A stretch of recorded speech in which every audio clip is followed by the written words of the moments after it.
हा सत्संग संत रामपालजी महाराजांचा असून मराठी भाषिक भक्त समाजास सहज समजावे म्हणून हिंदी भाषेतून मराठी भाषेत रूपांतरित करण्यात आलेला आहे.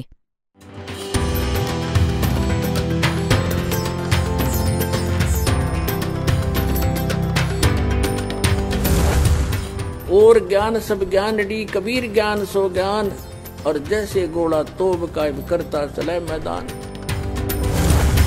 जगद्गुरु तत्वदर्शी संत रामपालजी महाराजांचे अमृत वचन सर्व पवित्र धर्मांच्या व पवित्र शास्त्रांच्या आधारावर.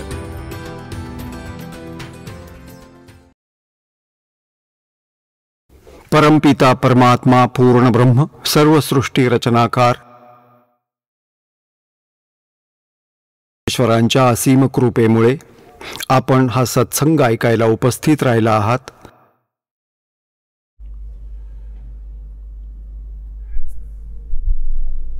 भक्ति मुक्ति के दाता सतगुरु ये भटकत प्राण फिरंदा उस साहेब के हुक्म बिना नहीं तरवर पात हिलंदा.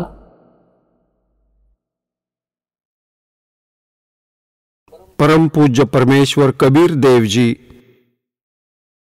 हे असे सामर्थ्यवान भगवान आहेत, समर्थ प्रभू आहेत,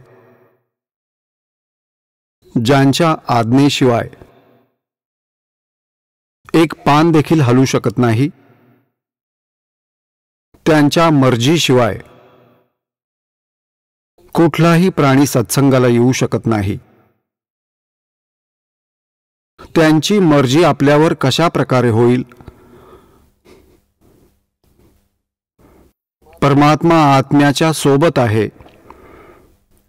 या मनाचे नाहीत. आत्मा परमात्म्याचा अंश आहे, ही परमात्म्याने उत्पन्न केलेली आहे, त्याच्या शरीरातून निघालेली आहे. या आत्म्याची त्याच्याशी विशिष्ट लिंक आहे, संबंध आहे. जसे आईला आपला मुलगा किंवा मुलगी किती प्रिय असतात, ठीक अशाच प्रकारे त्या परमपित्याने ज्यामध्ये सर्व गुण विद्यमान आहेत, त्वमेव माताच पिता त्वमेव, त्वमेव बंधूच सखा त्वमेव, त्वमेव विद्या द्रविडम त्वमेव, त्वमेव सर्वम मम देव देव. हा असा परमात्मा आहे ज्याच्यामध्ये माता पिता मित्र आणि भावाचे सर्व गुण समाविष्ट आहेत. हा आपला खरा पिता आहे, हा आपला जनक आहे आणि हाच आपली माता आहे, कारण की तिन्ही लोकांमध्ये सर्वांचे पालन पोषण तोच परमात्मा करत आहे. तर पुण्यात्म्यांनो, आपण आपल्या परमात्म्याला विसरून आपण या काळाच्या या मायेच्या भगवानांचे स्मरण करत राहिलो, त्यांना पूजत राहिलो. आता त्यांची मर्जी कशी असेल? आत्मा जेव्हा रडतो परमात्म्यासाठी, तेव्हा मालक त्याच्या जवळ पोहोचतात. आता पुण्यात्म्यांनो, आत्मा तर तसा सगळ्यांचाच रडतो. जेव्हा त्याच्यावर विशिष्ट संकट येतं, नाहीतर तो मनाच्या अधीन होऊन सर्व जीवन असंच नष्ट करतो. हा आत्मा आपलं जीवन नष्ट करतो. जेव्हा आपण उपदेश घेतला, तुमची लिंक, तुमचा संबंध परमात्म्याशी विशिष्ट पद्धतीने जोडला जातो. तसे तर आपण सर्वच परमेश्वराचे आत्मे आहोत, परंतु जो त्या परमात्म्याशी पुन्हा संबंध प्रस्थापित करून घेतो, त्याच्यावर त्याची एक विशिष्ट मर्जी असते आणि मग तो आत्मा परमात्म्याला मनापासून साथ घालतो. तेव्हा मग त्याची मर्जी त्याच्यावर होते. आणि जो सत्संगाला येण्याची आवड दर्शवत नाही, जो संसाराच्या कार्याला विशेष महत्त्व देतो, तेव्हा परमात्मा त्याच्यावर मर्जी ठेवत नाही आणि त्यांची मर्जी न झाल्याने आपण येथे येऊ शकत नाही. आता पुण्यात्म्यांनो, आपण आपल्या पोटासाठी, एका रोजीरोटीसाठी सकाळपासून संध्याकाळपर्यंत आणि रात्रपाळीमध्ये देखील जादा काम पण करतो. आणि जो शेतकरी आहे त्याच्या वेळेला तर बंधनच नाही, तो रात्रंदिवस काम करतच राहतो. आणि कशासाठी करतो तर फक्त एक पोट भरलं जावं आणि एक घर तयार व्हावं, चांगले कपडे खरेदी करता यावेत, लग्नाच्या वेळी चांगला खर्च करता यावा, यासाठी आपण सर्व जीवनभर काम करत राहतो. आणि ते देखील जेव्हा आपल्याकडून पूर्ण होत नाही तेव्हा आपण परमात्म्याचाच शोध घेतो. एक मजूर मेहनत करतो किंवा एखादी व्यावसायिक व्यक्ती आहे, बिझनेसमन आहे, जो आपल्या बुद्धीचाही खूप वापर करतो, प्रचंड मेहनत घेतो तरी अयशस्वी होतो. असाच शेतकरी आहे, खूप मेहनत करतो, परिश्रम करतो तरी यशस्वी होत नाही. कोणते ना कोणते नुकसान होतच राहते. तेव्हा तो परमात्म्यालाच विनंती करतो शेवटी. तर मग आपण आधीच का नाही परमेश्वराशी जोडले जावे आणि त्यांनी सांगितलेल्या मार्गावर आपण चालावे? परमात्मा काय सांगतात? दुख में सुमरण सब करे, सुख में करे न कोई, जय सुख में सुमरण करे तो दुख काहे को होई। सुख में सुमरण किया नहीं, दुख में करते याद, कह कबीरता दास की ही कौन सुने फरियाद। पुण्यात्म्यांनो, जोपर्यंत आपण सत्संग ऐकत नाही तोपर्यंत आपल्याला हे कळत नाही की हे मनुष्य जीवन प्राप्त करून आपण काय करायचंय. सत्संगात आल्याने प्राण्याला हे ज्ञान होतं. महापुरुषांच्या बरोबर घडलेल्या गोष्टी आपल्याला सांगितल्या जातात. मग तुम्ही देखील त्या महापुरुषांचे अनुकरण करता ज्यांना परमात्मा मिळाला आहे, आणि मग आपले जीवन सफल होते. तर आपल्याला या परमात्म्यासाठी, आपल्या आत्मकल्याणासाठी वेळ काढावा लागेल आणि 2 पैसे दानासाठी खर्च करावे लागतील. असं म्हणतात, देते को हर देत है, जहां तहां से आण, और ना दिया फिर मांगते फिरियो, परमात्मा सुने नी कान. आता ज्यांनी मागच्या जन्मी विधिवत साधना करून काही पुण्य केलेलं आहे, आज त्यांना परमात्म्याने वेळेवर रोटी दिली आहे, चांगला व्यवसाय दिला आहे, किंवा एखादं चांगलं पद दिलं आहे, किंवा दुसरे कुठले साधन त्याच्यासाठी बनवून ठेवलेलं आहे. आता त्याच्या रोजीरोटीची समस्या दूर होत आहे, कारण त्याने पूर्वीच्या जन्मात दान केलं आहे, धर्म केला आहे. आणि ज्यांनी कंजूशी केली होती, आज त्यांना काहीच मिळालेलं नाही. कोणी मजुरी करत आहे, कोणी भिकारी बनून भीक मागत फिरत आहे. तर इथं परमात्मा म्हणतात, देते को हर देत है, जहां तहां से आन, और अणदेवा मांगत फिरो. ज्याने नाही दिलं त्याला मागत फिरावं लागेल. परमात्मा सुने नी कान. एक माणूस रिक्षात बसलाय आणि एक माणूस त्याला ओढत चालवत आहे. असं अंतर का आहे?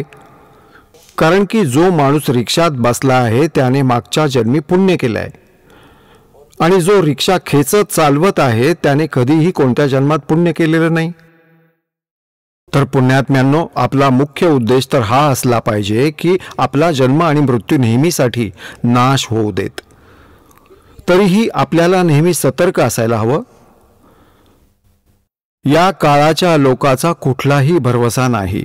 माणूस कधी मार खाईल, आणि काळाचा आपला पूर्ण प्रयत्न असतो की कुठल्या ना कुठल्या प्रकारे या माणसाला परमात्म्यापासून दूर करू, त्याचं नाव खंडित करू, एकदा नाव खंडित केल्यानंतर मग हा गप्प राहतो, शांत राहतो. आणि तो प्राणी जो इथून दूर झालाय, ज्याचं नाव खंडित झालंय, मग हळूहळू त्याचं मन इथून दूर जाऊ लागतं. मग तो काळाच्या जाळ्यात अडकतो. तर सांगायचा अर्थ हा आहे की आपला उद्देश असला पाहिजे मोक्ष मिळू दे. हे परमेश्वरा, परत या घाणेरड्या लोकांमध्ये जन्म नको व्हायला. हा आत्मा रडला पाहिजे तुमचा. ह्या गोष्टी बोलण्या सांगण्याच्या नसून करण्याच्या आहेत. यासाठी तत्वज्ञानाचा आधार घेऊन चाललं पाहिजे आपल्याला. आता पुण्यात्म्यांनो, तरीही काळाचा खूप मोठा दबाव आहे जीवावर. मागचा इतिहास पहा. मोठमोठ्या भक्तांनीही मार खाल्ला, याच काळाच्या जाळ्यात राहिले. तर म्हणून तुम्हाला पुण्य देखील करत राहायचंय. आणि या पुण्यामुळे आपल्याला इथून सुटण्यासाठी देखील खूप मदत होईल. हा एक धर्मयज्ञ आहे. एक यज्ञ आहे धर्माचा, दुसरा यज्ञ आहे ध्यानाचा, आणि तिसरा यज्ञ आहे हवनाचा, आणि चौथा यज्ञ आहे प्रणाम, पाचवा यज्ञ आहे ज्ञानाचा, जे आपल्याला तत्वज्ञान सांगितलं जातं. स्वाध्याय करता हा ज्ञान यज्ञ आहे. तर हा परमात्मा मिळवण्यासाठी सुद्धा खूप मदतशील आहे. हा धर्म एक यज्ञ आहे धर्माचा. जसं तुम्ही इथं दान करता तर त्यामधून भंडारे होतात. इथं नेहमीच व्रत चालू असतं कबीर परमेश्वरांकडून. पुण्यात्म्यांनो, आपण जे दान करता हे गॉड गिव्हन आहे. नाहीतर जीव एक पैसा दान करू शकत नाही. हे तुमच्या न जाणो किती अडचणीचे समाधान करतं.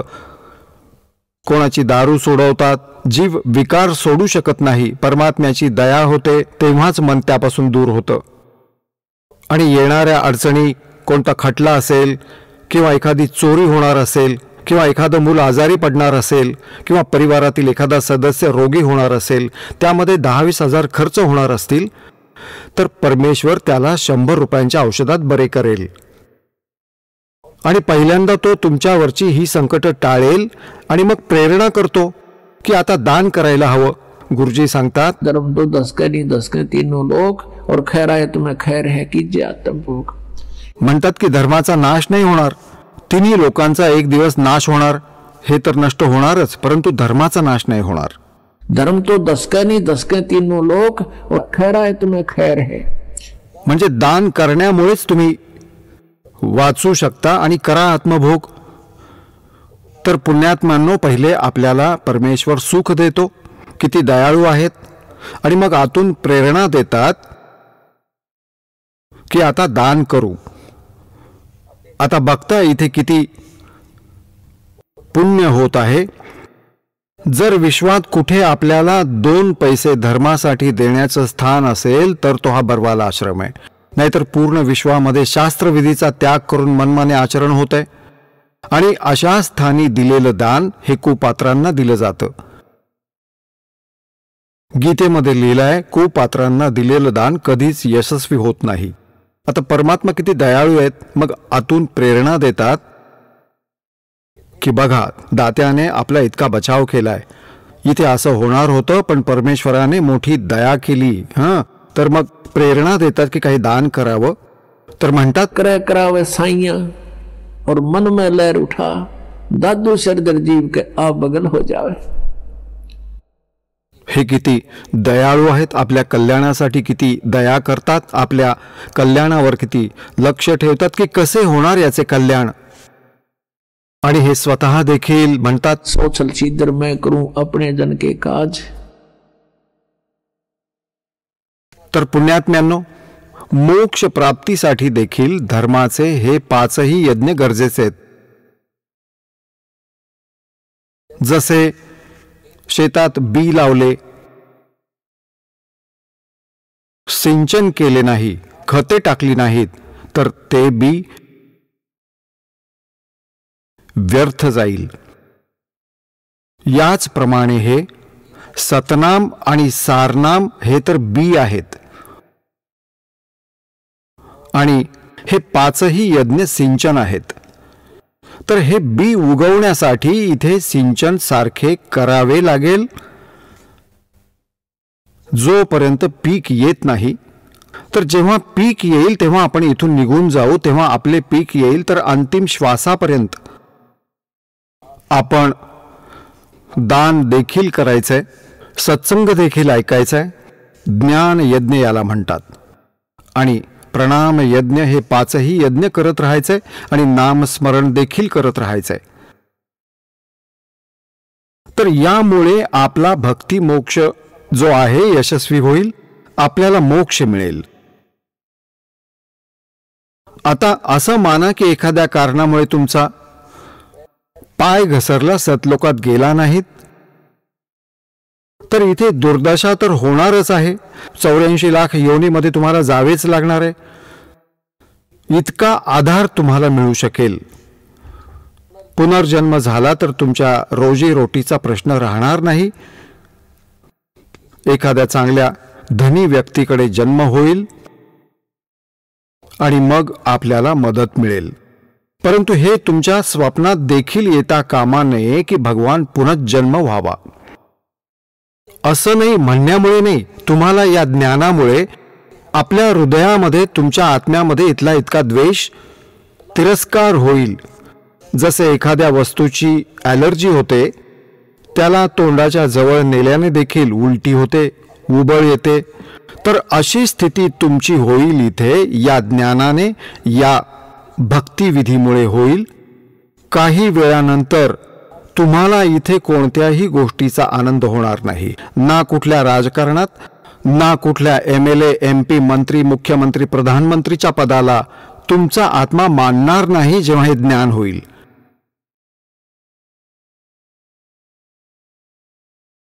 आणि हे ज्ञान सत्संगामुळे होईल.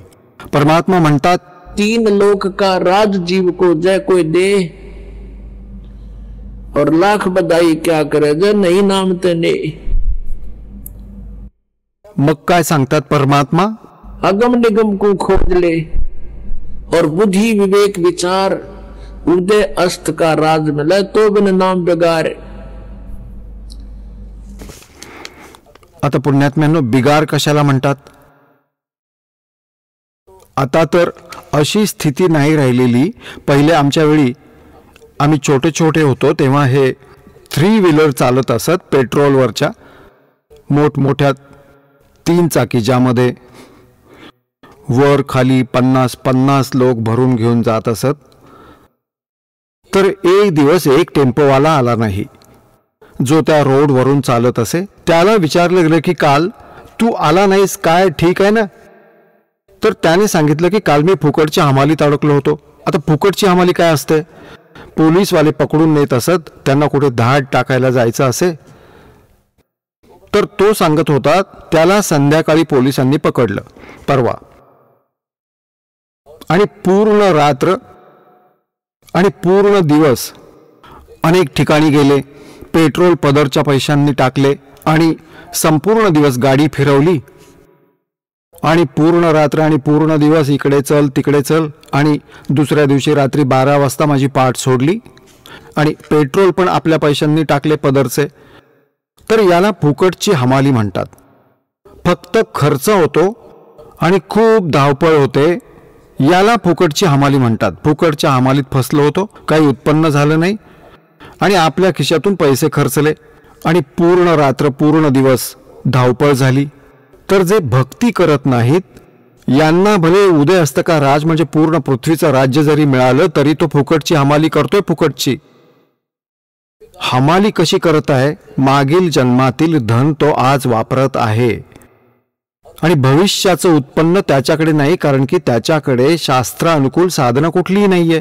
तर तो फुकटची हमाली करत आहे, आपल्या पदरचे पैसे खर्च करत पूर्ण दिवस. इकडे कारमध्ये कधी इकडे चल, कधी हेलिकॉप्टरमध्ये. आता कशातूनही फिर, आणि मग बघ कुठे फिरशील. आता पुण्यात्म्यांनो, आपण या गोष्टींचा खोलवर विचार केला पाहिजे. तर पूर्ण पृथ्वीचा राजा आणि भक्ती नाही करत, तर म्हणतात नामाविना फुकटची हमाली. तर मग म्हणतात 3 लोक का भी राज जीव को जय कोई दे, और लाख बधाई के करे जय नहीं नाम तने. आता पुण्यात्म्यांनो, आपल्याला हे ज्ञान ऐकायला मिळालं नाही. आपल्याला तर या साध्या गोष्टी ऐकायला मिळाल्या आणि मग या वायफळ गोष्टी ऐकायला मिळाल्या. मग या काळाने अशी आग लावली की चित्रपट निघाले. या चित्रपटांमध्ये मीडियाच्या माध्यमातून आपण अशा प्रकारे घाण आत्मसात केली. कारण त्यात मोठमोठे बंगले दाखवतात. त्यांना कुठे घरून आणायचे आहेत का पैसे? त्यांना माहिती आहे उद्या यापेक्षा जास्त तिकिटातून कमवू. त्यात मोठमोठे लग्न समारंभ, बँड बाजा, एका रेषेत पथक, ते वाजवणारे न जाणो किती सजवून धजवून आणतात. हे असं शिकवलं आपल्याला ही सर्व बकवास. आणि आपण आपलं संपूर्ण जीवन तिकडे वळवलं. सर्व जीवन पैसे कमवायचे, इकडे तिकडे हातपाय मारून, आणि मग लग्नात खर्च करतो किंवा बंगला बांधण्यात वापरतो. उद्या मृत्यू झाला तर गाढव बनून उभा राहतो. तर बंगला काय कामी आला? तर पुण्यात्म्यांनो, मन हटवावं लागेल या गोष्टींपासून जर भक्ती करू इच्छित असाल तर. आणि आमचा उद्देश तुम्हाला केवळ सांसारिक गोष्टी देणं हा नाहीये. आमचा उद्देश, या दासाचा उद्देश, परमात्म्याचा जो आदेश आहे, तुमचा इथला पिच्छा सोडवायचा आहे. तुम्हाला आवश्यक असलेल्या सुविधा अवश्य मिळतील, दुसऱ्यांपेक्षा चांगल्या मिळतील, परंतु ज्या तुम्हाला हानिकारक असतील त्या तुमच्या मागण्याने देखील मिळणार नाहीत. तुमच्यावर संकट राहणार नाहीत. तुमच्या जीवनात असलेली संकटे राहणार नाहीत. तुमचा अकाली मृत्यू होणार नाही. ही गोष्ट गॅरंटीड समजा जर नियमात राहिलात तर. जब लगनसा हमरी आना और काल लगे नी तेरा बाणा. आमच्या मर्यादेत राहाल भगवान म्हणतात, तर या काळाचा हल्ला तुमच्यावर होऊ शकणार नाही. पग पग परिये तक तक मारे काल अचानक बाणा. बाण म्हणजे तीर. अचानक ठोकतो. आणि जेव्हा आपण परमात्म्याला शरण जाऊ, त्याचे हे तीर आपल्यावर यशस्वी होणार नाहीत. तर आमचे जे उद्देश आहे की इथून पिच्छा सोडवायचा आहे. इंद्रदा राज कागदा बिष्टा और ना बोगा इंद्राणी नु. आपल्या आत्म्याचा इथे इतका द्वेष होईल की इंद्राने स्वर्गाचे त्याचे राज्य दिले तरी कोणी आपण इथे डुंकूनही पाहणार नाही. कारण की आपले धन उद्ध्वस्त करण्यासारखे आहे. फुकटची ओझी वाहण्यासारखी गोष्ट आहे. का वाहायची आपण? आता मन हटेल जेव्हा सत्याची ओळख होईल. बोलण्याने गोष्ट होत नाही. आता पुण्यात्म्यांनो, परमात्मा काय लक्षात आणून देतात?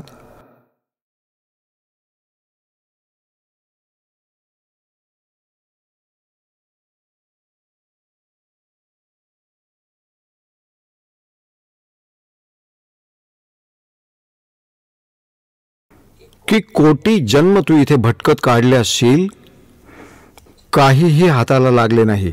होय होय. परमात्मा म्हणतात, राम नाम कड़ुआ लगे, राम नाम कड़ुआ लगे, मीठे लगे दाम, दुविधा में दोनों गए, भाई माया मिली ना राम. पुण्यात्म्यांनो, एखादी घटना जी हृदयातून हटत नाही आणि या घटना आपल्याला या वाईट गोष्टींपासून दूर घेऊन जातात, परावृत्त करतात आपल्या पापी मनाला, आणि मग आपल्या परमेश्वराच्या जवळ येण्याचा यत्न करतो, प्रयत्न करतो, रडतो त्याच्यासाठी. एका वेळी हा दास आमचे पूजनीय गुरुदेवजी, तलवंडी भाई कसबा आहे जिल्हा फिरोजपूरमध्ये, तिथं त्यांचा आश्रम आहे. गुरुदेवजी सतलोकात गेले त्याआधी दासाला आदेश दिला होता सत्संग करण्याचा आणि उपदेश करण्याचा. तर ते तिथे सत्संग करायला जात असत. तेव्हा तिथे गुरुदेवांचे जे भक्त होते त्यांचा कोणी नातेवाईक आपला शोक व्यक्त करण्यासाठी आला होता. कोणाची तरी आजी गेली होती तिथे. तो शुक्रवारी आला होता. जेव्हा तो शनिवारी जायला लागला तेव्हा भक्त म्हणाले, तुम्ही सत्संग ऐकून जा, हरियाणावरून येणार आहेत महाराज, आज शनिवार आहे, तुम्ही थांबा, उद्या रविवार आहे तर सत्संग होईल. 10-11 वाजेपर्यंत सत्संग असतो, तुम्ही सत्संग ऐकून जा. तो तो म्हणाला, नाही, सत्संग आम्ही ऐकत असतो, मला खूप महत्वाची कामं आहेत, मला जावं लागेल. तर ते म्हणाले, सत्संग तुम्ही खूप ऐकले असतील, पण असा सत्संग तुम्ही ऐकला नसेल. तो म्हणाला, नाही नाही, सत्संग सत्संग सगळे एकसारखेच असतात, निमित्त करून. तो म्हणाला की मला काही महत्वाचं काम आहे आणि एक पार्टी येणार आहे माझ्या व्यवसायासंबंधित, आणि त्यांचा करार होईल, ॲग्रीमेंट होईल, आणि मला 5 लाखांचा फायदा होईल. सन 1998ची ही गोष्ट आहे. 5 लाख म्हणजे आजच्या काळातील माझ्या मते 50 लाखांच्या बरोबर. तर तो म्हणू लागला, नाही नाही असे म्हणून तो निघून गेला, नाही थांबला. संध्याकाळी 4-5 वाजता निघाला. अंबाला जवळ जाताच एक ट्रक उभा होता लोखंडी साळ्यांनी भरलेला. तो खराब झाला होता, मागे जॅक लागला होता, त्याची मागची चाके काढली होती 4ही, आणि त्याला तर ते 5 लाख दिसत होते. वेग खूप वाढवून ठेवला होता. पार्टी येईल, त्यांच्या खाण्यापिण्यासाठी हॉटेल वगैरे बुक करून ठेवीन, दारू वगैरे आणून ठेवीन, इंग्लिश वाईन, आणि अगदी हवेत चालला होता तो. पूर्ण परिवार होता त्याचा, 2 ते आणि 2 त्याची मुलं, 4 सदस्य होती मारुती गाडीमध्ये. ती वेगात त्या ट्रकच्या खाली घुसली. तो जॅक देखील निघाला. पहिली गोष्ट तर ते जागीच मेले असतील, आणि राहिलेली कसर गाडीने भरून काढली. तो अवजड ट्रक, सळ्यांनी भरलेला ट्रक त्या गाडीवर आला, ऑन द स्पॉट मेले. आता चाटा त्या 5 लाख रुपयांच्या फायद्याला. परमात्मा म्हणतात, राम नाम कड़वा लागे मीठे लागे दाम, हर दुविधा में दोनों गए माया मिली ना राम. जर तो नालायक त्यांच्या म्हणण्याप्रमाणे थांबला असता, असं म्हणतात, संत शरण में आणते आई टळे बला, और जय मस्तिष्क में सूड़ी होवा काटे में टल जाए. परमात्मा काय सांगतात की आपल्यावर जी संकटे येतात त्यांना अनेक प्रकारे थांबवले जाऊ शकते, नॉर्मल केले जाऊ शकते. पुण्यात्म्यांनो, पापांमुळेच आपल्यावर संकटे येतात. पापाने दुःख मिळते आणि पुण्याने सुख मिळते. तर आपली काही पापे तर अशी आहेत जी संतांच्या नुसत्या दर्शनाने देखील धुतली जातात.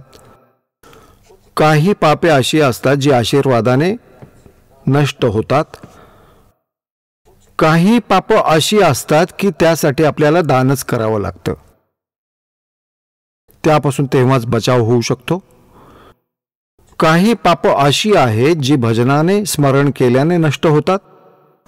तर आपण आपल्या या जन्म मृत्यूच्या दीर्घ रोगाचा नाश करण्यासाठी आपल्याला सर्व प्रकारच्या औषधांचं सेवन करावं लागेल. आपल्याला गुरुदेवांचं दर्शन देखील करावं लागेल, आणि आशीर्वाद मिळवावा लागेल. आणि याचबरोबर जे 5ही यज्ञ सांगितले ते देखील करावे लागतील. तर ही जी आपल्याला विधी सांगितली जाते की कुपात्राला दिलेलं दान व्यर्थ आहे, सुपात्राला केलेलं दान यशस्वी होतं. आता जसं आपण आधी साधना करत असू, पूर्वी देखील आपण साधना पूजा करत असू, कारण भक्तांसारखे चांगले आत्मे ते केल्याशिवाय राहू नाही शकत.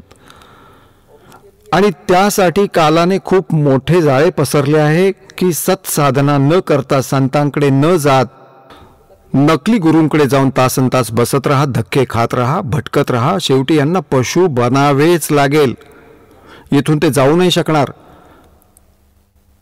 तर तेव्हा आपण साधना करत होतो तेव्हा आपल्या पूर्वजन्माचे जे संचित संस्कार होते, प्रारब्धाशी ते जोडले गेले होते, त्या प्रारब्धातील पुण्यांनी आपल्याला लाभ होत होता.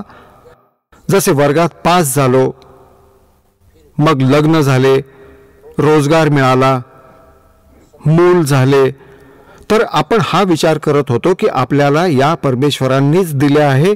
कोणत्या परमेश्वराने? बाबा श्यामजीने, हनुमानजींनी, श्रीकृष्णाने आणि शंकर भगवान आणि विष्णूजींनी. आपण हा विचार करत होतो की या भगवानांची आपण पूजा करीत होतो, यांनी सर्व काही दिले, सुख दिले. आता समजले की हे भगवान तर काहीच करू शकत नाहीत, हे तर तुमचे कर्म जसे आहे त्याप्रमाणेच तुम्हाला गोष्टी देऊ शकतात. आम्ही जात होतो बाबा श्यामजी आणि सालासर हनुमानजींच्या पूजेसाठी. तर काही लाभ झाला तर त्यांचं खूप गुणगान गात आपण तिथेच बसलो असतो. आज मला हा लाभ झाला, सालासरला आल्यामुळे मला हा फायदा झाला. आणि तिथे अजून 10 जण भेटतात सांगणारे की आम्हाला देखील अशाच प्रकारचा लाभ झाला. मग तर आम्ही त्या दगडांवर पूर्ण आसक्त होत गेलो. बरोबर आहे, इथे काही ना काही लाभ सर्वांना होतो आणि तो लाभ होत होता मागील जन्मांमुळे. तर अशा प्रकारे आपल्याला काळाने ज्ञान नसल्यामुळे भ्रमित केले होते. आता आपल्याला ज्ञान मिळते, समजलं. ती मूर्ती कोणता लाभ देणार आहे? काहीही करू शकत नाही ना, बोलू शकत नाही, काही सांगू शकत नाही. आपणच ताटकळत राहा उभ्या उभ्या. ते तर असंही नाही सांगू शकत की तुम्ही हे करा, तुम्ही ते करा. एखादं साधन तर सांगा, ते देखील सांगू शकत नाहीत ते. आणि भगवान श्रीकृष्ण विष्णुदेव तर आपल्याला भेटले नाहीत. आणि जर त्यांचा कोणी प्रतिनिधी मिळाला असता तर तो काय आपल्याला लाभ देऊ शकला असता? जन्म मृत्यू ना त्याचा चुकला ना ब्रह्मा विष्णू महेशांचा. आणि कर्मदंड शंकर आणि विष्णू या देवांना देखील भोगावा लागलाय. आपण केलेल्या कर्मांचा भोग तर आपल्या प्रारब्धातील कर्मांच्या म्हणजे येणाऱ्या संकटांचा नाश करू शकत नाही, बचाव नाही करू शकत. तर तत्वज्ञानाच्या प्रकाशात आपल्याला समजले आहे तर काही पाप अशी असतात, काही संकट अशी असतात जी धर्म केल्याने देखील टाळली जाऊ शकतात. हे परमात्मा पूर्ण ब्रह्म कबीर भगवानजी आपल्या बरोबर असतात. कबीर भगवान म्हणतात कि जो जन मेरी शरण है ताका हूं मैं दास, और गेल गेल लाग्या फिरूं जब तक धरती आकाश. पुण्यात्म्यांनो, जे पुण्यात्मे आता भक्ती करत आहेत, कारण की हा प्राईम टाइम आहे भक्ती करण्याचा, भक्तीचा. ही मधली पिढी आहे कलियुगाची. आणि आता जे शरणात येतील ते पार होतील. आणि जे पार होणार नाहीत ते इथेच राहतील. इथे राहाल तर दुसऱ्या ज्या साधना तुम्ही करवत होतात त्यापेक्षा तर ही असंख्य पटीने श्रेष्ठ साधना आहे. जर तुम्ही इथेच राहणार असाल तरी देखील ही भक्ती तुम्हाला मोठा लाभ देईल. आणि इथे तर ते महामूर्ख राहतील ज्यांना कोणतेही ज्ञान नसेल. और जानबूझ साची तजय करे झूठते ने, ताकि संगत हे प्रभु सोपन में भी ना दे. आता ज्या प्राण्याला इतकं ज्ञान मिळालं आहे मग काय तो इथे राहील? मग महामूर्खच इथे राहील. इथे कशा प्रकारे राहील? शेवटच्या काळात इच्छा कमी करायला हव्यात आपल्या म्हातारपणी आणि आपण वाढवत जातो. आपण जाण्याची तयारी करायला हवी. कोणतीही आस्था ठेवली नाही पाहिजे नातवंडांमध्ये पतवंडांमध्ये. हे यांचे आपले काम पूर्ण झाले, आता मुलांचे काम सुरू झालंय. त्यांच्या मुलांचं पालन पोषण करण्याचं त्यांचे संस्कार फळतील. आणि जर त्यांना भगवानांशी जोडले तर त्यांच्या भाग्यात जे नसेल ते देखील परमेश्वर त्यांना देईल, त्यांचे रक्षण करेल. तर मग आपण ठेकेदार का झालोत? तर म्हातारपणी आपली दुप्पट दुर्दशा करतो हा काळ. ना तर आपण काही करण्यायोग्य राहतो. इच्छा तर इतक्या होतात की असं होऊ दे भगवान, याचं हे होऊ दे, नातवाचं हे होऊ दे, नातीचं तिथे लग्न होऊ दे. तर या अडचणी आता आपल्याला कमी करायला हव्यात. आणि या ज्ञानातून कमी होतील. तसं बोलून सांगून या गोष्टी होत नाहीत. तर म्हातारपणी काय होतं? आया बुढ़ापा बेरी, पड़ परिवार में ममता गहरी. आवे बुढ़ापा बेरी, पड़ परिवार में ममता गहरी. पोता ब्यालो यमन में रहरी, हेली करवा जो खड़ी, रहेली करवा जो खड़ी. जसं काही याने ठेका उचललाय आणि कोणी विचारतही नाही या म्हाताऱ्याला. मुलं काही काम करायला सुरुवात करतात, मध्येच जाऊन उभा राहील, असं नका करू, असं करा बाबा. ते करत असतील तर त्यांच्या कामात अडथळे आणेल. आता जो वृद्ध माणूस आज 70-80 वर्षांचा झाला, जेव्हा तो युवा होता, जे काही काम करत होता, त्यावेळी त्याच्याकडे वर्तमानातील प्रत्येक तंत्रमंत्र होते. तर त्यावेळचे ते सल्ले आता काम नाही करणार. आणि मग जेव्हा वृद्ध होईल, हे ज्ञान त्याच्या लक्षात येईल. मग परमात्मा म्हणतात, लोभी मन नाम सुमर ले रे, तू जीवित मरले रे. मग जीवित मरेल. जितके आणि जसे तुमचे विचार आचार आहेत, मुलांना एकदा प्रार्थना करा. आणि जर ते म्हणाले नाही बाबा असे करूयात, तर म्हणा अच्छा मुलांना बघा असं करा. मग आपली माळ घेऊन निघून जा. दुसऱ्यांदा परत बोलूच नका. कारण की ते लहान नाहीत आणि परमात्मा त्यांच्या बरोबर आहेत. जी साथ परमेश्वर देईल ती साथ आई वडील देऊ शकत नाहीत. आई वडील आपल्या मुलांना खायला घालून, चांगले स्वच्छ धुतलेले चांगले कपडे घालून शाळेत पाठवतात. आणि रस्त्यात दुर्घटना होते तेव्हा तिथे आई वडिलांची कोणतीही भूमिका नाही. तिथे कोणाची भूमिका आहे? परमेश्वराची. जेव्हा तिथे भगवानांची भूमिका आहे अशा कठीण प्रसंगी, तर तिथे परमेश्वर काय डोळे मिटून थोडाच बसणार आहे तुमच्या मुलांसोबत? तर पुण्यात्म्यांनो, आत्मज्ञान बिना नर भटके. तर ज्ञान नसल्यामुळे आपण भटकतच आहोत. ज्ञान झालं तर भार हलका होईल. जसं सीताजींचं राजा जनक यांनी लग्न लावलं होतं आणि लग्न झाल्यानंतर काही दिवसात वनवास झाला. वनवास झाल्यानंतर मग तिचं अपहरण झालं. रावणाच्या कैदेत राहिली 12 वर्ष. आता राजा जनक इतका समर्थ नव्हता का की त्याने आपल्या जावयाला आणि मुलीला तिथे आपल्या वनात बसवून ठेवलं असतं, जंगलात आपल्या राज्यात, आणि वनवासाचा वनवास, आणि तिथे दिल्या असत्या सर्व सोयी सुविधा, खाण्यापिण्याचं सामान पाठवून दिलं असतं. परंतु नाही. ते विद्वान पुरुष होते. त्यांना माहीत होते की आपले कर्तव्य फक्त विवाह करून देण्यापुरतेच होते आणि आता त्यांचे भाग्य उजळेल. आपण आता मध्ये लुडबुड करणं बिलकुल योग्य नाही. आता आपण त्यांच्यामध्ये पडणं मूर्खपणाचं ठरेल. आणि आपण पहिले मध्ये पडतो. आपल्या मुलीचं लग्न करून दिलंय, तसं तर सर्वच गोष्टी बिघडत चालल्यात. नाहीतर जिथे आपण मुलीचा विवाह करतो तिथे जे आहे भगवानाचं भय राहिलं नाही. आणि अशीच स्थिती आपली देखील आहे. मुलीचं लग्न केलं जातं. मुलगी सासरी जाऊन तिसऱ्याच दिवशी फोन करते की माझ्या सासूने सकाळी मला दूध दिलं नाही. तर मुलीची आई म्हणते दे त्यांना फोन दे आणि दे तुझ्या सासूला 2 शिव्या ऐकवते. मग 4 शिव्या देते आपल्या विहिणीला. मग हमरी तुमरीवरती येते. अशाने भांडण तंटा वाढू लागतो. कोर्ट कचेरी सुरू होते. सांगा ही काय गोष्ट झाली? छोट्या छोट्या गोष्टींचा मोठा मुद्दा उभा करून आपण कहर माजवून ठेवलाय घरांमध्ये. मुलीला समजवा, आता हे घर तुझं नाही राहिलेलं, आता ते तुझं घर झालंय आणि आता प्रेमाने राहा. त्यांच्याशी आपल्या आईवडिलांसारखे वाग. आपल्या घरात आपली जागा निर्माण कर. तर आपण आधीच मुलांना सांगतो की जर तुला कोणी काही म्हणालं तर लगेच मला सांग. मुलगी तर अजूनही लहानच असते. थोडंसं काही झालं तर लगेच फोन करते. होईल अशांती निर्माण. आपण हे सर्व ज्ञानाच्या अभावाने बिघडवले आहे. चांगली शिकवण नष्ट झाली. कारण काय झालं? पहिले वडीलधारी माणसं विशेष करून मुलांना जवळ घेऊन बसत असत, आजूबाजूला बसलेले असत तेव्हा चांगलं वळण लावायचा प्रयत्न करत असत. आता सर्व पैसे कमावण्यात इतके व्यस्त झालेत. एक भक्त सांगत होता त्याच्या मुलाला त्याचे वडील 10 दिवसांपासून कधी घरी येतात आणि कधी बाहेर जातात. नेहमीचा दिनक्रम म्हणजे वडील जेव्हा येतात तेव्हा मुलगा झोपलेला असतो आणि मुलगा उठण्याआधी जागण्याआधीच वडील परत कामाला गेलेले असतात. अशामध्ये मुलांना आपण चांगली शिकवण कधी देऊ शकणार? तर मुलांनी समाजातून जशीही जेथूनही चांगल्या वाईट संगतीतून शिकवण मिळते त्याच रस्त्याने वागू लागतात. तर आपल्याला आता सत्संगात येणं गरजेचं झालंय. घरी देखील सत्संग लावा. मुलांना त्यांच्या समोर बसवा आणि लहानपणी मुलांच्या मनात जी गोष्ट घर करेल ती गोष्ट त्यांच्याबरोबर आयुष्यभर राहते. ती गोष्ट चांगली किंवा वाईट ग्रहण केलेली गोष्ट लहान मुलं नेहमीच त्यावरच आरूढ राहतात. तर आपण लहानपणापासूनच त्यांना चुकीची शिकवण दिली आहे. याच कारणामुळे आपण अडचणी अजून वाढवून ठेवल्या.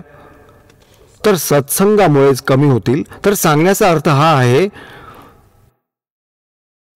तर आपण परमात्म्याच्या शरणी आल्याने आपल्या सर्व अडचणींचे समाधान होईल आणि परमात्म्यावरचा विश्वास वाढेल. आता प्रसंग असा चालू आहे की आपण जसे तुमच्यावर एखादे संकट येते आणि तुम्ही नाम घेतलेले नसेल तर ते संकट तुमचे कंबरडेच मोडेल, त्यापासून तुमचे संरक्षण होणार नाही. संरक्षण करण्यासाठी आपल्याला काहीतरी करावे लागते आणि तो परमात्मा ज्याच्या शरणात तुम्ही आधी कधी राहिले आहात आणि पार झाला नाहीत आणि मग तुम्ही पुन्हा भटकत आहात, तर मग त्या परमेश्वराला माहीत असते. म्हणतात, जो जन मेरी शरण है ताका हूं मैं दास, और गैल गैल लाग्या फिरूं जब लग धरती आकाश. आता जसे आपण कबीर परमात्म्यांच्या शरणात नव्हतो, आपण आपल्याकडून तर शरणात नव्हतोच, परंतु पहिल्यापासूनच आपण त्यांच्याशी कनेक्टेड होतो. कित्येक वेळेला अशा मोठमोठ्या दुर्घटनांमधून त्यांनी आपल्याला वाचवलंय. एकदा नव्हे, कितीतरी अशा अनेक प्रकारच्या घटनांमधून. तर आपण असा विचार करत असू की हे ब्रह्मा, शिवजी, विष्णूजी आणि श्यामजी यांनी आपलं रक्षण केलंय, तर ते नाही. आपण यांची भक्ती करत होतो म्हणून त्यांनी आपल्याला वाचवलंय, नाही.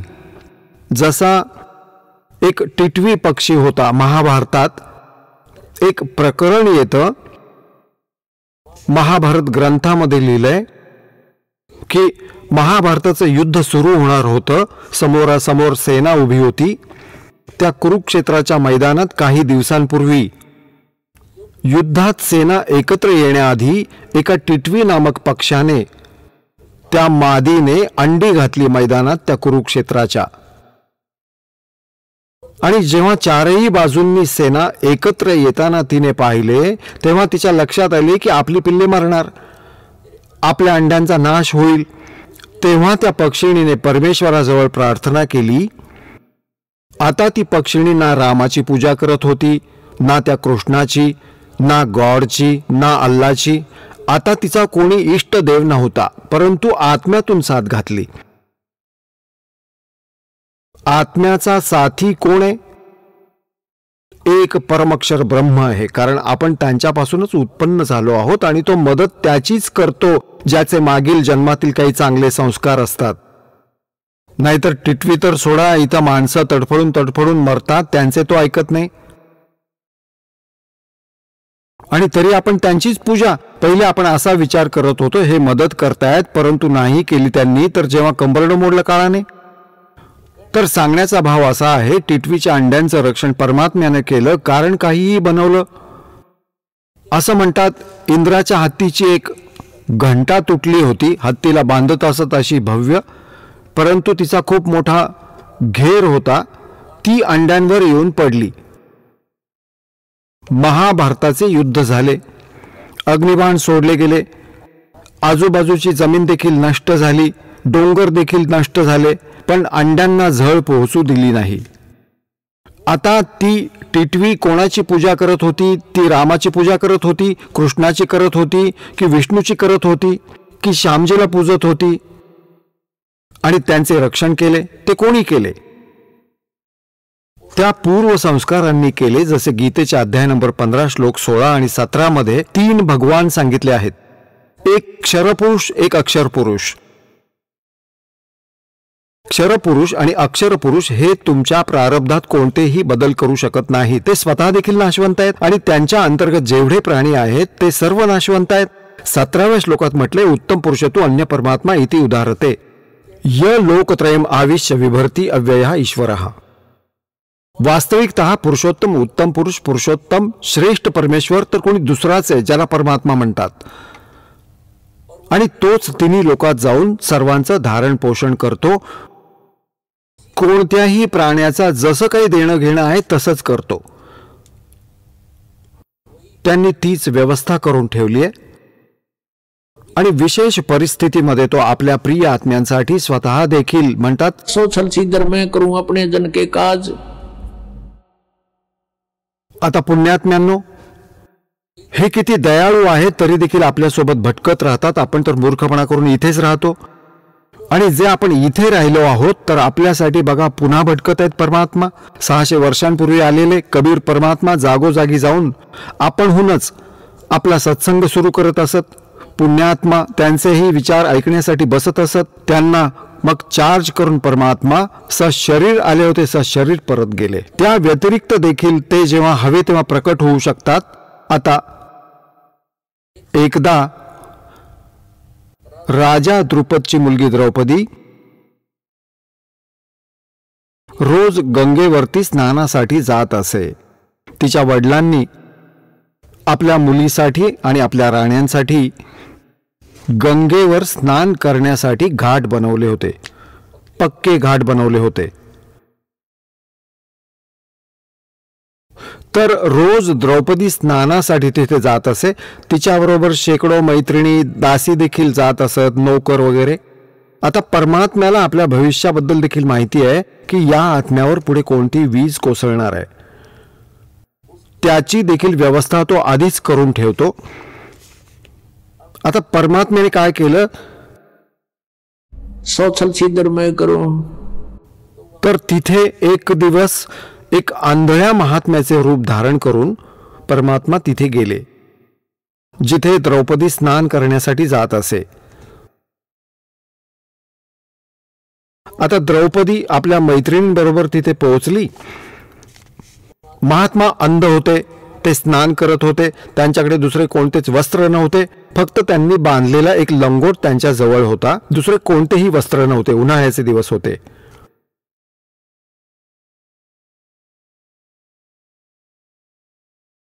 आता द्रौपदीने पाहिले की महात्मा स्नान करत आहेत आणि महिलांची जी स्नान करण्याची जागा होती त्यांच्या उतारावरील बाजूला जिथून पाणी वाहून जात असे त्या जागेपासून जवळजवळ 2-3 एकर 400-500 फूट अंतरावर ते स्नान करत होते. आता द्रौपदीने पाहिले की ते महात्मा आहेत. जे पुण्यात्मे असतात त्यांना साधूकडे पाहिले असता एका विशिष्ट प्रकारचे आकर्षण जाणवते. आणि परमात्मा कबीर देवजी देखील म्हणतात, कबीरा दर्शन साध के परमात्मा आवे याद और लेखे में वाहे घड़ी बाकी का समय बर्बाद. साधु दर्शन राम का मुख पे बसे सुहाग और दर्शनी को होत हैं जिनके पूर्ण भाग. तर द्रौपदीचा आत्मा जी पूर्वी जन्मजन्मांतरापासून परमेश्वराची भक्ती करत आली होती आणि परमात्म्याबरोबर न गेलेला तो आत्मा तिथे आपला कर्म भोगत होती. एकदम प्रेरणा झाली महात्म्याबरोबर काहीतरी बोलावं, परमात्म्याविषयी चर्चा करावी.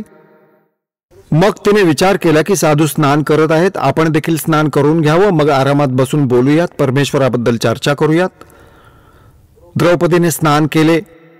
अर्धा पाऊण तास लागला आणि वस्त्र घालून साडी नेसून ती बाहेर आली आणि काय पाहिले की महात्म्यांकडे पाहिले की ते गेले तर नाहीत ना. समोर काय बघत आहे तर पाहिले की महात्मा तर खोल पाण्यात गेले आहेत. अगोदर तर वर होते, गुडघ्या एवढ्या पाण्यात उभे होते आणि मग एकदम खोल एवढ्या छातीपर्यंत पाण्यात गेलेत आणि असा हात मारत आहेत जसं कोणती तरी वस्तू शोधत आहेत. द्रौपदीने लक्षपूर्वक पाहिलं की महात्म्याजवळ कोणतंही वस्त्र नाहीये, बाहेरही वस्त्र नाहीये किनाऱ्यावर, आणि एकच लंगोट बांधलाय. तो जुना झाल्यामुळे त्याचा धागा तुटला आणि तो पाण्यात वाहून गेला. लाजे खातर ते महात्मा आणि छातीच्या वरपर्यंत पाण्यात प्रवेश केला की इथे बहिणी मुली स्नान करत आहेत असे त्यांना आवाजामुळे जाणवले.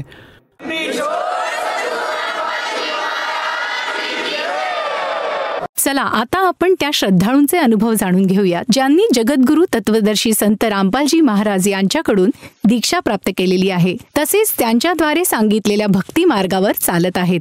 नमस्कार ससाहेब. आपलं नाव? संगीता सुधीर गावित. आपण कुठून आलात? लोई, तालुका जिल्हा नंदुरबार, महाराष्ट्र. आपला व्यवसाय काय आहे? शिक्षिका आहे सर मी. संत रामपालजी महाराजांची गुरुदीक्षा आपण कधी घेतली? 30 मे 2018 मध्ये. संत रामपालजी महाराजांची गुरुदीक्षा घेण्या अगोदर आपण व आपला परिवार कोणती भक्ती साधना करत होतात? आम्ही कुलदेवता देवमोगरा माता यांची पूजा करत होतो आणि लहानपणापासून वडिलांकडे गणपती बसवणे, तो 7 दिवस गणपती बसवायचे. त्याच्यानंतर गणपती उठल्यावर आम्ही सत्यनारायण वगैरे ही पूजा करत होतो. नंतर हरतालिका, नवरात्र, साईबाबाचे उपवास, मार्गशीर्षाचे उपवास, असे सगळे व्रत वैकल्य जे जे काही महाराष्ट्रामध्ये पारंपरिक आहेत ते सगळे उपवास तापास मी करत होते. कोणी जे सांगितले ते उपवाससुद्धा मी करत होते. गोड मंगळवार किंवा अळणे मंगळवार हे सुद्धा उपवास मी सगळे केले. संत रामपालजी महाराजांच्या ज्ञानाबद्दल आपल्याला माहिती कशी कळाली आणि आपण त्यांच्या शरणात कसे आलात? संत रामपालजी महाराजांच्या शरणामध्ये म्हणजे गीता अध्याय 15मध्ये जे उलट्या वृक्षाचं वर्णन हे जो तत्वदर्शी संत करून दाखवेल तोच खरा तत्वदर्शी संत होय असं. आणि मी ज्ञानगंगा हे जे पुस्तक वाचलं त्याच्यामध्ये उलट्या वृक्षाचं चित्र दाखवलेलं होतं. मग मी थोडं विचारात पडले की हे जे ज्ञान आहे ते अगदी चांगलं आहे, सत्य आहे, अशा पद्धतीनं मी विचार केला.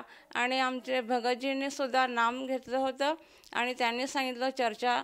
ते काय झालं की मी एवढी भक्ती करत होती जे ते खूप उपवास केले, परंतु हे सगळे शास्त्राविरुद्ध भक्ती असल्यामुळे कुठल्याही प्रकारचं मला सुख नाही किंवा कुठल्याही प्रकारचं म्हणजे इतकं टेन्शन वगैरे यायचं मानसिक, तर मी काय असं, परंतु ते योग्य वाटत नव्हते. आणि तत्वदर्शी संत हे जे शास्त्रानुसार भक्ती सांगतात आणि त्यामुळे मला हे ज्ञान कळलं आणि अध्यात्म मार्ग कळला. आणि हे ज्ञान घेतल्यावर मला खूप आनंद झाला, कारण मी ज्या देवीदेवतांची पूजा अर्चा करत होती त्या देवीदेवतांची मला भक्ती संत रामपालजी महाराज यांनी सांगितली. ज्ञानगंगा पुस्तकामधून मी ते चित्र पाहिलं आणि गीतेमधला तो अध्याय बघितला, तेव्हा असं वाटत होतं की संत रामपालजी महाराज हे खरोखर तत्वदर्शी संत आहेत आणि यातूनच मला मोक्ष मार्ग मिळाला. गावातच सत्संग होता त्याच दिवशी मग मी नामदीक्षा घेतली. जसं तुम्ही सांगत आहात की संत रामपालजी महाराज शास्त्रोक्त भक्ती सांगत आहात आणि जे काही आपले वेद आहेत, पुराण आहेत, गीता आहेत, जे काही हिंदू धर्माचे जे धार्मिक ग्रंथ आहेत त्यातनं ते पुरावे देतात आणि म्हणून आपली खात्री पटली आणि आपण संत रामपालजी महाराजांची गुरुदीक्षा घेतली. मला विचारायचं की जेव्हापासून आपण संत रामपालजी महाराजांच्या भक्तिमार्गात आलात त्यानंतर आपल्याला व आपल्या परिवाराला काय काय लाभ प्राप्त झालेत? एक अनमोल असा जो लाभ झाला सरजी, तो म्हणजे की एक मोक्ष प्राप्त. मनुष्य जीवनामध्ये खूप दुःख येत असतात, खूप सहनशक्ती माणसालाही वावरत असते या जीवनामध्ये. जसं आईवडील आपल्या मुलाचं चांगलं जीवन, सुखरूप जीवन जगण्यासाठी ते प्रयत्न करत असतात, त्याचप्रमाणे संत रामपालजी महाराज हे सुद्धा आपल्याला जो एक ज्ञान साधना देत असतात ते तर पूर्ण एकदम खरी साधना आहे आणि त्यातून एक मोक्ष मिळत असतो. आणि हाच खरा जो मार्ग आहे तो मोक्षप्राप्तीचा. या जीवनामध्ये मोक्ष मिळाल्याशिवाय काहीच नाही असं मला वाटतं. जसं तुम्ही सांगत आहात की आपल्याला खऱ्या अर्थाने मोक्षाचा मार्ग मिळाला, परमेश्वर कोण आहे याचं ज्ञान झालं आणि ही भक्ती करून आपल्याला मोक्ष मिळेल याची आपल्याला पूर्णपणे खात्री पटली. हा मोठ्या प्रमाणात आपल्याला प्रामुख्याने लाभ मिळालेलाच आहे. परंतु या व्यतिरिक्तसुद्धा असं ऐकण्यात येतं की संत रामपालजी महाराजांच्या साधकांना शारीरिक, मानसिक, आर्थिक स्वरूपात बरेचसे असे अनुभव किंवा चमत्कार बघावेस मिळतात. तर आपल्यालासुद्धा आपल्या वैयक्तिक जीवनामध्ये काही असे अनुभव आलेत का? हो सरजी, एक अनुभव आला की आम्ही एकदा बाईकवरून येत होतो शाळेवरून, मोटरसायकलवरून. तेव्हा एक विद्यार्थी होता 6वी 7वीचा, तो समोर येत होता सायकलवरून. तर आम्हाला असं वाटलं भगतजींना की हा पोरगा जो आहे तो समोरच येईल आणि त्याला लागेल, परंतु आमचीच सायकल, मोटरसायकल ती आम्हीच खाली पडलो. परंतु एक चमत्कारच म्हटला पाहिजे, तत्वदर्शी संत रामपालजी महाराजांच्या सानिध्यामध्ये असताना आम्हाला म्हणजे खरचटलं सुद्धा नाही. मी उठली आणि त्या बाळाला उठवलं की बाळ तुला लागलं तर नाही ना? बघितलं तर त्या बाळाला सुद्धा काहीच लागलेलं नव्हतं, त्याला खरचटलं सुद्धा नव्हतं. हा एक लाभ खूप महत्त्वाचा झाला. आणखी एक लाभ म्हटलं तर सरजी की या युगामध्ये भाऊ बहिणींचं प्रेम वगैरे असं आपण क्वचितच आपल्याला बघायला मिळतं, परंतु आम्ही भावंडांनी एकाच ठिकाणी एकाच रांगेत प्लॉट घेतले आहेत. अशा पद्धतीनं या संत रामपालजी महाराजांच्या सानिध्यामध्ये भरपूर असे लाभ, अनमोल असे लाभ मला मिळाले आहेत आणि जीवन हे सुखमय झालं आहे. कबीर साहेबांच्या अगदीप्रमाणे साई इतना दीजिए जामे कुटुंब समाये, मैं भी भूका ना रहू, अतिथी भी भूका ना जाय. या युक्तीप्रमाणे आता मी सुखी आहे आणि सर्व काही चांगलं होत आहे, मनासारखं होत आहे. आता थोडं मानसिक शांतता पण लाभत आहे मला. जसं तुम्ही सांगत आहात की संत रामपालजी महाराजांच्या सद्भक्तीमुळे आपल्याला व आपल्या परिवाराला बरेचसे लाभ प्राप्त झालेत. तर आपल्या ह्या अनुभवातून आपले जे सहकारी आहेत, ज्या आपल्या शिक्षिका, आपल्या सहकारी शिक्षिका आहेत, शिक्षक आहेत, त्याचप्रमाणे जो आपला मित्रपरिवार आहेत, मैत्रिणी आहेत, आप्तेष्ट आहेत, नातलग आहेत आणि जो समाज बांधव आज TV चॅनलच्या माध्यमातून आपल्या मुलाखतीचा कार्यक्रम बघत आहेत, या सर्वांना आपण आपल्या अनुभवातून काय संदेश द्याल? मी माझ्या सहकारी शिक्षक बंधू भगिनींना आणि माझ्या नातेवाईकांना मी एवढंच प्रार्थना करू शकते की तुम्ही तत्वदर्शी संत रामपालजी महाराज यांचं जे पुस्तक आहे ज्ञानगंगा जीने की राह आणि विविध चॅनलवर सत्संग येतं ते नियमित बघा आणि ते समजून घ्या आणि ज्ञान मिळवा आणि मोक्षमार्गासाठी प्रयत्न करा आणि आपलं कल्याण करून घ्या, हीच मी प्रार्थना करते. जसं तुम्ही आज सगळ्यांना आवाहन करत आहात की संत रामपालजी महाराजांचं जे ज्ञान आहे हे पुस्तकाच्या माध्यमातून, जसं की ज्ञानगंगा, जगण्याचा मार्ग, त्याचप्रमाणे TV चॅनलच्या माध्यमातून आणि सोशल मीडियावर बरेचसे असे प्लॅटफॉर्म आहे, जसे यूट्यूब आहे, ट्विटर आहे, फेसबुक आहे, इंस्टाग्राम आहे. तर या सगळ्या माध्यमातून संत रामपालजी महाराजांचे सत्संग प्रसारित होत असतात. तर ते सत्संगसुद्धा श्रोतावर्ग आज बघू शकतो, ऐकू शकतो आणि जर त्याला हे ज्ञान समजत असेल तर तो संत रामपालजी महाराजांची गुरुदीक्षा घेऊ शकतो. तर या भावनेतनं एखाद्याला वाटलं की आपणसुद्धा संत रामपालजी महाराजांशी जुडलं पाहिजे, त्यांच्याकडनं सद्भक्ती घेतली पाहिजे, तर ती व्यक्ती संत रामपालजी महाराजांची गुरुदीक्षा कशी घेऊ शकेल? संत रामपालजी महाराजांची गुरुदीक्षा घेण्यासाठी किंवा घेण्याकरिता सत्संग येत असतं. TV वर विविध चॅनलवर सत्संग येते, त्याखाली नंबर येतात.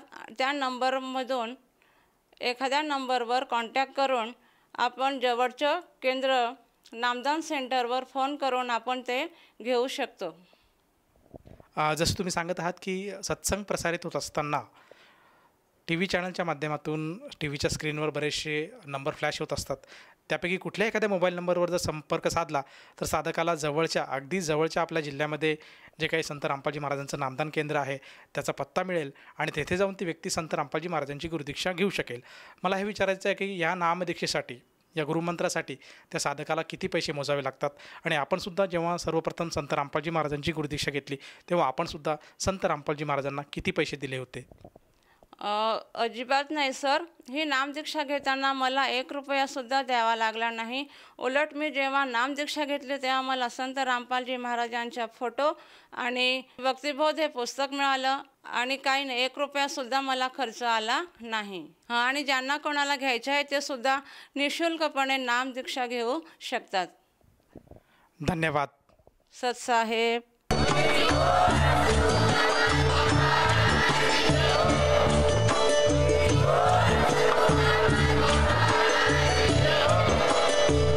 आपण ऐकत होता जगद्गुरु तत्वदर्शी संत रामपालजी महाराज यांचे मंगल प्रवचन, ज्यांच्या शुभ आशीर्वादाने संपूर्ण विश्वामध्ये 500 पेक्षा जास्त नामदीक्षा केंद्र आहेत, जिथे निशुल्क नामदीक्षा दिली जाते. निशुल्क नामदीक्षा प्राप्त करण्यासाठी आणि अधिक माहितीसाठी संपर्क करा 7030303951 7030303952. अद्वितीय आध्यात्मिक ज्ञान वाचण्यासाठी, पाहण्यासाठी आणि ऐकण्यासाठी संत रामपालजी महाराज ॲप अवश्य डाउनलोड करा किंवा आमची वेबसाईट www.jagadgururampalji.org वर विजिट करा. आम्हाला सोशल मीडियावर फॉलो करा. सर्व पवित्र धर्मांच्या पवित्र शास्त्रांवर आधारित प्रमाणित अनमोल पुस्तक ज्ञानगंगा किंवा जगण्याचा मार्ग यापैकी कोणतेही एक पुस्तक निशुल्क मागवण्यासाठी आपण आम्हाला आपले पूर्ण नाव, पूर्ण पत्ता, पिनकोड आणि फोन नंबरसह लिहून 7030303951 किंवा 7030303952 या नंबरवर SMS करू शकता किंवा 7030303950 या नंबरवर व्हॉट्सअप देखील करू शकता.